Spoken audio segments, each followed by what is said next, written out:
அளவுக்கு மீறினால் அமிர்தமும் நஞ்சி. ஆனால் இதை உணராத குணசேகரன் அளவுக்கு மீறி தவறுகளையும் பாவத்தையும் நிறைய பண்ணி இப்போ கொற்றவை மேடத்திட்டேருந்து தப்பிக்கிறதுக்காக தலை தெறிக்க வந்து ஓடிட்டுருக்காரு.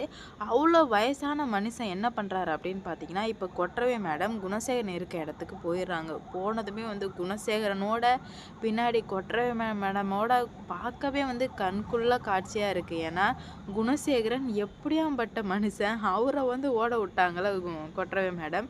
ஓட விட்டது மட்டும் இல்லாமல் குணசேகரனை பிடிச்சாங்களா இல்லையா என்ன ஆச்சு அப்படின்னு சொல்லிட்டு தாங்க இந்த வீடியோவில் நம்ம பார்க்க போகிறோம். இப்போ என்ன நடக்குது அப்படின்னு பார்த்தீங்கன்னா, கொற்றவை மேடம் ரொம்பவே தீவிரமாக தேடிட்டு இருக்காங்க. எப்படியாச்சும் நான் அந்த குணசேகரனை பிடிச்சே ஆகணும், இவ்வளோ நேரமாக நம்ம எடுத்திருக்கவே கூடாது அப்படின்னு சொல்லிட்டு சென்னையில் உள்ள எல்லா போலீஸ்க்குமே வந்து அலர்ட் பண்ணிடுறாங்க. இந்த மாதிரி குணசேகரன் சென்னையில் தான் வந்து கண்டிப்பாக இருப்பான், அவனை நீங்கள் பிடிச்சி கொடுத்தா ஏன் சேலரியிலேருந்து உங்களுக்கு சன்மானம் தர்றேன் அப்படின்ற மாதிரி சொல்ல நிறைய போலீஸோட கொஸ்டின். எதுக்காக இவரை பிடிக்கிறதுக்காக இவங்க இவ்வளோ கொந்தளிப்பாக இருக்காங்கன்னு கேட்கும்போது அப்போ தான் ஒரே வார்த்தையில் முடிச்சிடுறாங்க நம்ம கொற்றவை மேடம். கேட்ட போலீஸ் எல்லாருக்குமே குணசேகரன் தீவிரவாதிகளை விட மிகவும் ரொம்பவே வந்து கொடியவன், மோசமானவன், தனக்காக பிள்ளைங்களை, பொண்டாட்டியை, அம்மாவை எல்லாரையுமே வந்து கொலை பண்ணக்கூடிய தன்மை கொண்டவன் குணசேகரன். ஆனால் தீவிரவாதிங்க பணத்தை வாங்கிட்டு எதிர் நாட்டுக்கு தான் சதி செய்வாங்களே தவிர, ஆனால் குணசேகரன் அவருக்கே வந்துட்டு அவர் வாழ்கிறதுக்கு அவர் என்ன வேணால் பண்ணுவார். அப்படிப்பட்டவரை நம்ம பிடிச்சி தானே ஆகணும்னு சொல்லும்போது, அப்பா இவ்வளோ கொடூரமானவனா அப்படின்ற மாதிரி கேட்குறாங்க. ஆமாம், அவ்வளோ கொடூரமானதான். அவனை எப்படியாச்சும் வந்து இன்னும் 24 ஹவர்ஸில் நம்ம பிடிச்சே ஆகணும்னு சொல்லும்போது, கண்டிப்பாக பிடிச்சிடலாம் மேடம், நீங்கள் கவலைப்படாதீங்க அப்படின்ற மாதிரி எல்லாருமே வந்து ரொம்பவே வந்து நம்பிக்கை சொல்கிறாங்க.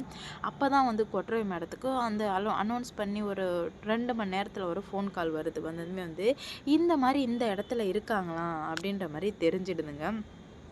தெரிஞ்ச வேகத்துக்கு இவங்க வேகமாக போகிறாங்க. குணசேகரா, இதுக்கு மேலே உன்னை என்கிட்ட இருந்து யாராலுமே வந்து தப்பிக்க வைக்கவே முடியவே முடியாது, நீ உன் கதை இதோட முடிஞ்சுது அப்படின்ற மாதிரி சொல்லும். உடனே வந்துட்டு ரொம்ப கோபத்தோடு இங்கேருந்து போகிறாங்க. போன வேகத்துக்கு என்ன பண்ணுறாங்க அப்படின்னு பார்த்தீங்கன்னா, குணசேகரன் கிட்ட குணசேகரன் வீட்டுக்கு போய் நிற்கிறாங்க. நின்னதுமே வந்து குணசேகரனுக்கு வந்து என்னடா இது, இவன் எப்பட்றா இங்கே வந்தா அப்படின்னு சொல்லிட்டு குணசேகரன் ஷாக் ஆகி பின்வழியாக ஓடுங்கடா அப்படின்னு சொல்லிட்டு கதவை போட்டு, ஏன்னா வந்து போலீஸ் ஜீப் வரும்போது சைரன் வச்சு தானே வரும், சைரன் வச்சு வரும்போது இவங்க வேகமாக வந்துட்டு ஓடுறாங்க. அவர் எவ்வளோ வயசானவர், அவர் வந்து உளுந்தடிச்சு ஓடுறாரு. உயிர் மேலே அவ்வளோ பயம், உயிர் மேலே அவ்வளோ பயம் இருக்கும்போது சட்டத்து மேலேயும் கண்டிப்பாக வந்து பயம் இருந்திருக்கணும்.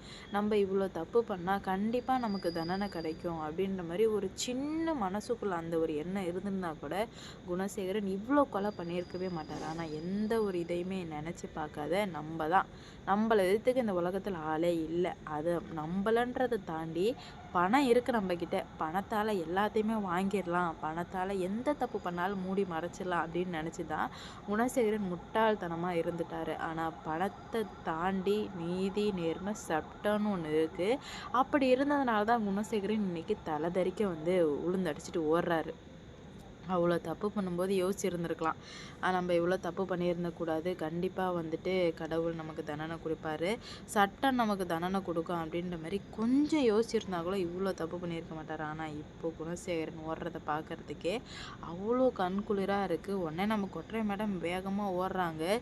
குணசேகரன் மரியாதையாக வந்து நின்றுடு, இல்லைன்னா நான் என்ன பண்ணுவேன்னு எனக்கே தெரியாது, நின்னா உனக்கு நல்லது அப்படின்ற மாதிரி சொல்லவுமே உடனே வந்து அண்ணன் ஓடுனே, எப்படியாச்சும் ஓடினே, இவ பிடிச்சிருவா போலண்ணே நம்மளை அப்படின்ற மாதிரி கதிர் ஒப்பாரி வைக்க ஒருத்தராக ஓடிட்டே இருக்காங்க. கொட்டை மேடம் உளுந்தடிச்சு ஓடுறாங்க. எங்கேயும் போகாத குணசேகரன், உனக்கு அவ்வளோதான் மரியாதை, இல்லைன்னா நான் என்ன பண்ணுவேன்னு எனக்கே தெரியாது அப்படின்ற மாதிரி பயங்கரமாக சொல்லிட்டு அவங்களும் ஓடுறாங்க. ஆனால் பார்த்தீங்கன்னா எதையுமே வந்து கேட்குறதா இல்லை நம்ம கொற்றவை மேடம்.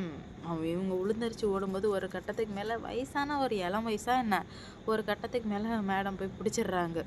பிடிச்ச வேகத்துக்கு அவ்வளோ என்ன உங்களுக்கு திமிரு கேட்குது, வா இதுக்கு மேலே ஒன்று அந்த கடவுள் நினச்சா கூட காப்பாற்ற முடியாதுன்னு சொல்லவும் குணசேகர் ஒரு இடத்துல தடுக்கி விழுந்துடுறாரு. அப்போ தான் போயிட்டு கரெக்டாக வந்து பிடிச்சிடுறாங்க.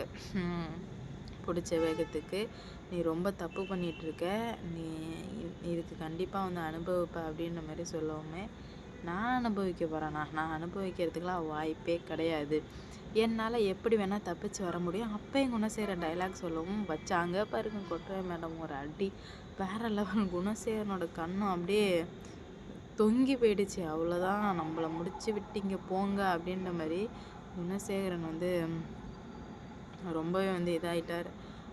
நம்ம இதுக்கு மேலே வந்து என்ன பண்ணாலும் நம்மளை யாராலையும் காப்பாற்ற முடியாது அப்படின்ற மாதிரி குணசேகரனுக்கு நல்லாவே வந்து தெரிய வருது. அதனாலவே வந்து குணசேகரன் இதுக்கு மேலே நம்ம என்ன பண்ணி தப்பிக்கிறதுனே தெரியாமல் முழிச்சிட்டு இருக்காரு.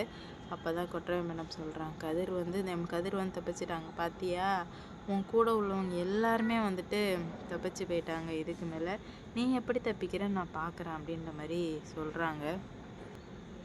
இதுதான் யாராக இருந்தாலும் தப்பு பண்ணது நீ தானே, இதுக்கு மேலே வந்து அனுபவிக்க போகிறதும் நீ தான். உன்னை யார் நினச்சாலும் இதுக்கு மேலே வந்து காப்பாற்ற முடியாது.